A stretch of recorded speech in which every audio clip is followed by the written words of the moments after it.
It's a sort of Yeah. like a prototype for a vaccine. Yeah, you wrote maybe the first chimeric antigen receptor lentiviral vectors against SARS-CoV-2, Anyway, yeah. which I only Anyway, recognize we have words. I don't know what any of that means except for like maybe the word maybe. I'm good with that one, but most everything else, well, I'm just maybe like, because I don't know if anybody else it is looks making one. important. It looks really important. So, um, yeah, can you tell us more about that? Like, Well, it's what's basically like it's what you trying. mentioned earlier, right? It's gonna Yeah, it's it's trying to make a vaccine, but we have like two different. So lentiviral vectors are basically uh they're based on HIV. mhm. So HIV is is the virus that causes AIDS. Yep. So I did my PhD in the lab that converted HIV into a tool that for gene therapy. So gene therapy is basically you convert the virus, gut out all the bad parts that cause the disease in it, and just make it something that can transport genes into cells. So that's basically like the HIV was re-engineered to be a tool for gene therapy. So for example, this has been very successful for um, some of the blood diseases like thalassemia, where you get red blood cells because they're missing a form of, of normal hemoglobin. And then you put a good version in and you get into the cells, and then you can cure the disease that way.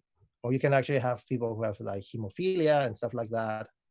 And then you can also cure, diseases that way. So that is basically, that is sort of like this is sort of like this is sort of the kind of thing that the technology allow you.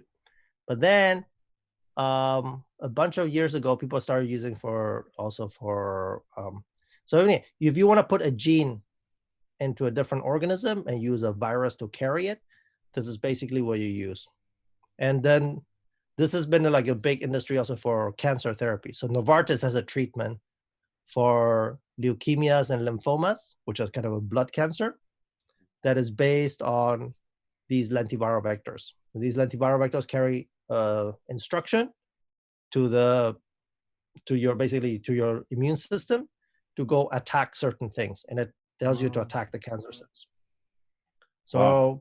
So we're actually trying to do like so we're actually making things that are kind of vaccines just to produce the things for the and to the immune system to attack, and that's basically what we're trying to so how make. did you know how to start? Like, it's kind of an abstract idea in a way, right? Or is this abstract to you? Well, Like for me, it's not very you, abstract. It's like but I you just mean, had to use something that you kind of already had and redo it, basically, and yeah, I wanted to make something that would be immediately practical. So then it's like I would use components that would be easily approved by FDA and stuff like that. So all these, drugs normally have to approve by the Food and Drug Administration. So they have like certain very stringent requirements of what can be approved and what cannot be approved, right? And normally it's test safety and they have a regular clinical trial. But if you use components that are completely new, each component has to be tested. So basically, we just took the things like, okay, we want to put as little new as possible, and we're just going to use the components that already exist, and we re-engineer them. We are putting as few new components as possible to make something that can be like easily approvable.